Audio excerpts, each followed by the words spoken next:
நிறைய சண்டை சச்சரவுகள் நடுவில் தான் இந்த படம் முதல்ல தொடங்கினது. இவரோட வேலை செய்யக்கூடாதுன்னு இருந்து, அவரும் என்னோட வேலை செய்யக்கூடாதுன்னு இருந்து, நித்யா மேனனி விஜய் சேதுபதி வச்சு டார்ச்சர் பண்ணுங்க அப்படின்னு நினச்சா எப்படி இருக்குமோ அந்த மாதிரி தான். இந்த கதாபாத்திரத்தில் நித்யாவை தவிர வேறு யாரையும் இமேஜினே பண்ண முடியாது. உள்ள வந்திருக்கவங்க எல்லாருக்கும் வணக்கம். எங்களுடைய இயக்குனரும் என்னோடய ஹீரோயின் வந்து நேராக கேள்வி பதிலுக்கு போகலான்னு சொன்னதுனால ஒரு ஃபார்மாலிட்டிக்கு வழக்கமாக உங்கள்கிட்ட பேசின ஒரு பழக்கத்தில் சரி நான் முதல்ல பேச ஆரம்பிச்சுட்டு அப்புறம் கேள்வி பதிலுக்கு போயிடலாம் தான். எங்கேருந்து ஆரம்பிக்கிறதுன்னு தெரியல. ஏன்னா இந்த படம் ஆரம்பிக்கிறதே ஒரு நிறைய சண்டை சச்சரவுகளுக்கு நடுவில் தான் இந்த படம் முதல்ல தொடங்கினது. முதல்ல அந்த இயக்குனரும் இந்த நடிகரும் ஒன்று சேர அந்த விஷயம் தொடங்கினது வந்து எங்களுக்கே எதிர்பார்க்கல. நானும் என்றைக்குமே இவரோட வேலை செய்யக்கூடாதுன்னு இருந்து, அவரும் என்னோட வேலை செய்யக்கூடாதுன்னு இருந்து, அதுக்கப்புறம் ரொம்ப சாதாரணமான ஏன்னா ரெண்டு பேருக்கும் பெருசாக தனிப்பட்ட முறையில் கோவம் எதுவும் இல்லாதனால ஒரு பூ மலர்வதை போல் அந்த அன்பு அவ்வளோ நேரம் கோவம் எல்லாம் மறந்து ஒரு அன்பாக மலர்ந்து அதுக்கப்புறம் அவர் கதை சொல்லி அதுக்கப்புறம் படப்படப்படம் எல்லாமே நடந்துருச்சு. கிட்டத்தட்ட எனக்கு அவர் 2009 தெரியும்னு நினைக்கிறேன். இல்லை சார், 2009 தெரியும். இன்றைக்கி தான் மத்தியானம் பேசினோம். அவருக்கு நேஷ்னல் அவார்டு வரும்போது நான் அவரை என்னோடய தென்மேற்கு பொருட்காட்டு படத்துக்கு ஆடியோ லான்ச்சுக்கு இன்வைட் பண்ண போனேன். நானும் அவர் மட்டும் தான் இருந்தோம். அவருக்கு மெசேஜ் எதுவும் நான் தான் படித்து சொன்னேன். ஃப்ளைட் டிக்கெட் எதுவும் நான் தான் படித்து அவருக்கு சொன்னேன் நான். ஸோ ஏதோ ஒரு பெரிய சர்க்கிள் கம்ப்ளீட் ஆன மாதிரி இருந்தது. ஸோ இந்த படம் தொடங்கினதே ரொம்ப அழகான அற்புதமான ஒரு அனுபவம். அப்புறம் எங்கள் ப்ரொடக்ஷன் கம்பெனி சத்யஜோதி பற்றி ரொம்ப நாள் தெரியும். ஆனால் அவங்க 3ஆம் பிறை இதெல்லாம் அவங்க பண்ணவங்க, அது அங்கே தான் தொடங்கியிருக்காங்கிறது எனக்கு பெரிய ஆச்சரியம் சார். உங்கள் ப்ரொடக்ஷனில் வேலை பார்த்ததில் எனக்கு ரொம்ப பெரிய சந்தோஷம் சார், ரொம்ப பெரிய சந்தோஷம் சார். இது இவ்வளோ படங்கள் பண்ண இந்த நிறுவனத்தோடு நான் முதல் முறை சேர்ந்து படம் பண்ணல ரியலி ரொம்ப பெருமையாகவும் இருக்குது, ரொம்ப சந்தோஷமாகவும் இருக்குது. நாங்கள் எல்லாம் ரொம்ப சந்தோஷமாக படம் பண்ணோம் சார், ரொம்ப நன்றி அதுக்கு. அப்புறம் எங்கள் ஹீரோயின் நித்யாவோட நான் 2019 2020 19 அப்படின்னு சொல்லிட்டு ஒரு மலையாள படம், அதில் ஒரு சின்ன கெஸ்ட் ரோல். ஆக்சுவலாக அது ஃபீமேல் சென்ட்ரிக் ஃபிலிம்.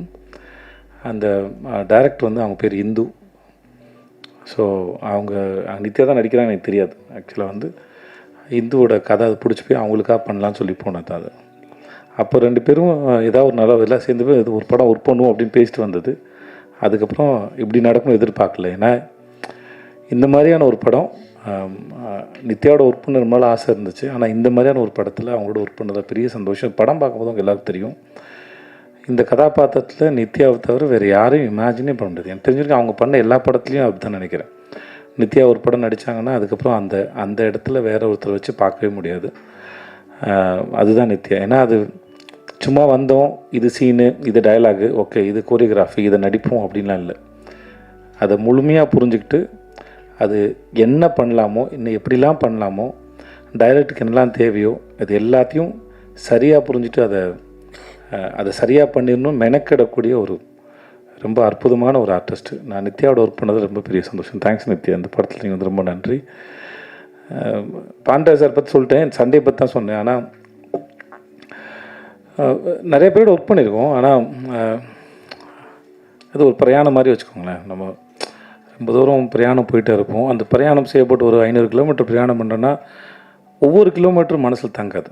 ஆனால் அது ஒரு 5-6 இடங்கள் எங்கேயாவது இளைப்பாறை இருப்போம், ஏதாவது இடத்த உட்காந்து ரசிச்சிருப்போம், எங்கேயாவது சாப்பிட்ருப்போம், எங்கேயும் சும்மா வெறும்னே இருந்திருக்கும். சில இடத்துல மேகங்கள் அழகாக இருக்க ரசிச்சிருப்போம், படங்கள் எடுத்திருப்போம். அந்த ஞாபகங்கள் மட்டும் அந்த பிரயாணத்தினுடைய மெமரிஸ். அந்த மெமரிஸ் திரும்பி ஒரு முறை நினைக்கும் போது அந்த பிரயாணத்துக்கு போயிட்டு வரலான்னு தோணும் வைக்கும். அந்த மாதிரி நான் அவரோட வேலை பார்த்தது ரொம்ப அற்புதமான பிரயாணத்தில் இருக்கக்கூடிய ஞாபகங்களில் முக்கியமான ஞாபகம் இயக்குனர் திரு பாண்டியராஜ் அவருடைய எழுத்தில் இயக்கத்தில் வேலை பார்த்தது. அஃப்கோர்ஸ் கொஞ்சம் கஷ்டமாக இருந்தாலும், அந்த மனுஷன் டார்ச்சராக இருந்தாலும், சில சமயம் இந்த சொல்லுவாங்கள்ல, இவரோட படத்தில் ஒரு பசங்க படத்தில் யாராவது பையனை அடிக்கிறதுக்கு ஆள் கூட்டுப்போம்ல சார், ஒரு பையன் இல்லையா, அந்த மாதிரி ப்ரொடக்ஷன் கம்பெனி எங்களை அடிக்கிறதுக்கு ஆள் வச்ச மாதிரி இருந்த ஆள் தான் பண்ணுறாச்சு. அவங்க ரெண்டு பேரையும் நித்யா மேனனி விஜய் சேதுபதி வச்சு டார்ச்சர் பண்ணுங்க அப்படின்னு நினச்சா எப்படி இருக்குமோ அந்த மாதிரி தான். சும்மா சொல்கிறேன், ஆனால் நிஜமாகவும் சொல்கிறேன். சும்மா மாதிரி நிஜமாக சொல்கிறேன், நிஜமாக மாதிரி சும்மா சொல்கிறேன். இது எப்படி சொல்கிறேன் நீங்கள் ஒன்று எடுத்துக்கோங்க. ஆனால் படன்னு இருக்கும். ஆனால் நின்று அதை ரசித்தோம். ஷூட்டிங்லாம் முடிஞ்சதுக்கப்புறம் அந்த கடைசி நாள் முடிஞ்சதுக்கப்புறம் அங்கே உட்காந்து ட்ரெஸ்லாம் மாற்றிட்டு வந்து திரும்பி ஒரு 3/4 மணி நேரம் 1 மணி நேரம் உட்காந்து நாங்கள் எல்லாம் பேசிகிட்டு இருந்தோம். ஏன்னா அதை விட்டு போகிறதுக்கு மனசு இல்லை. இன்னும் இந்த ஷூட் வந்து இன்னும் ஒரு வாரம் சும்மா ஏதாச்சும் எடுக்கலாமா அப்படின்னு தோணுச்சு. அந்த அளவுக்கு. ஏன்னா அது ஒரு பெரிய குடும்பமாக இருந்தது.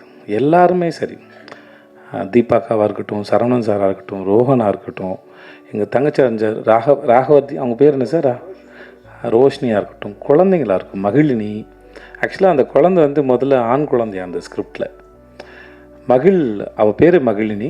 மகிழ் வந்ததுக்கப்புறம் அதோட அவளோட சரியான சாய்ஸ்னு சொல்லி இந்த படத்தில் எங்களை ஆசீர்வதிக்க வந்த தெய்வம்னா அது மகிழினி தான் நினைக்கிறேன். இவர் பேப்பரில் எழுதுனதை எப்படா இவர் வாட்டுக்கு எழுதி வச்சுருக்காரு, இவங்க சண்டை போட்டுட்ருக்காங்க, குழந்தை தூங்குது, திடீர்னு குழந்தை முழிக்குது, திடீர்னு குழந்தை பேசுது, அப்படிலாம் ஒருத்தர் எழுதும்போது நம்மளாம் நடிச்சிருவோம். ஒரு வயசு குழந்தை இதெல்லாம் பண்ணுன்னா எப்படி தான் எக்ஸிக்யூட் பண்ண போகிறாங்கன்னு எனக்கு பெரிய ஆச்சரியமாக இருந்தது. கேட்டேன், சார் இதெல்லாம் நடக்குமா சார், எழுதி வச்சுருக்கீங்களா? எல்லாம் நடக்கும் சார், வாங்க சார் அப்படின்னு. ஏன்னா நான் பசங்க பண்ணியிருக்கேன், பசங்க 2 பண்ணியிருக்கேன், எனக்கு தெரியும்ண்ணா. நான் ஏதோ பேசுகிறாரு இப்போ, ஓகே அதெல்லாம் கொஞ்சம் வளர்ந்த குழந்தைங்க. இந்த குழந்தை எப்படி, எனக்கு பசங்க ஒன்றுலேயே ஒரு குழந்தை வந்து வீட்டுக்குள்ளே ஓடிக்கிட்டே இருக்கும்ல, நான் அந்த ஷாட் ரொம்ப ரசித்தேன். அந்த ஒரு குழந்தை வந்து அந்த கதையோ அந்த காட்சியோ வந்து ரொம்ப நிஜமானதாக உயிருள்ளதாக மாற்று. அந்த குழந்தை எதுலேயும் பார்ட்டிசிபேட் பண்ணாலும் பரவாயில்ல, அது சுற்றிக்கிட்டு இருக்கும்போதே வந்து அது ரொம்ப உயிருள்ளதாக மாறுது. அந்த மாதிரி மகிழ் அப்புறம் முத்துமணி மாலை 2 பேர் இருக்காங்க. முத்துமணி மாலை கூட கொஞ்சம் வளர்ந்த குழந்தை தான் அது. ஆனால் மகிழ் வந்து ரொம்ப குட்டி பாப்பா.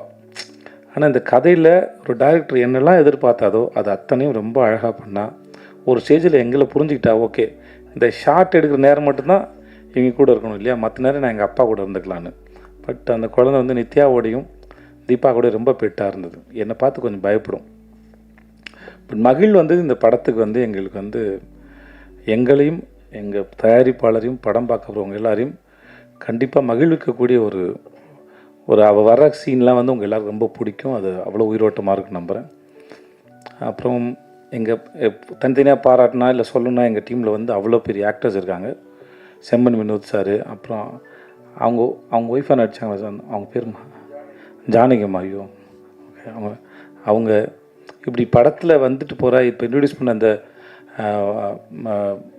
நாகப்பாம்பு வினோத் சாகர் எல்லாருமே சரி, படத்தில் இருந்த எல்லாருமே இந்த படத்தை ரொம்ப, யோகி பாபு சார் எல்லாருமே சரி இந்த படத்தை ரொம்ப பிரமாதமாக பண்ணியிருக்காங்க அவங்க வேலையை. இது நாங்கள் டப்பிங் பார்க்கும்போது ரொம்ப ரசித்தோம். படம் ஷூட் பண்ணிட்டு இருக்கும்போது நிறைய பேர் வந்து சொன்னாங்க இது எங்களோட கதையை பார்க்குற மாதிரி இருந்தது. ஸோ படம் பார்க்குற உங்களுக்கும் அப்படி தான் இருக்கும் நாங்கள் நம்புகிறோம். ஸோ ஜூலை 25 ரிலீஸ் ஆகுது. முக்கியமாக சனா எதிர்பார்க்கல.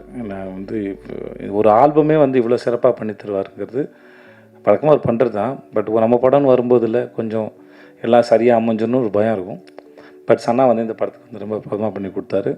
கேமராமேன் சுகுமார், ஆர்ட் டைரக்டர் வீரசமர், எங்கள் முக்கியம் ஃபைட் மாஸ்டர் கலை. எனக்கு அந்த பையனை வந்து 2019 தெரியும். எல்லா ஃபைட்டையும் சூப்பராக பண்ணி கொடுத்தாங்க கலை. அப்புறம் பாபா பாஸ்கர். ஸோ இது ஒரு ஃபுல் பேக்ட் என்டர்டெய்னர். படம் பார்க்கும்போது கண்டிப்பாக எல்லோரும் ரொம்ப என்ஜாய் பண்ணுவீங்க அப்படின்னு நாங்கள் முழுமையாக நம்புகிறோம். ஜூலை 25 ரிலீஸ் ஆகுது. தியேட்டருக்கு வந்து பாருங்கள். ரொம்ப நன்றி. Thanks so much. நன்றி.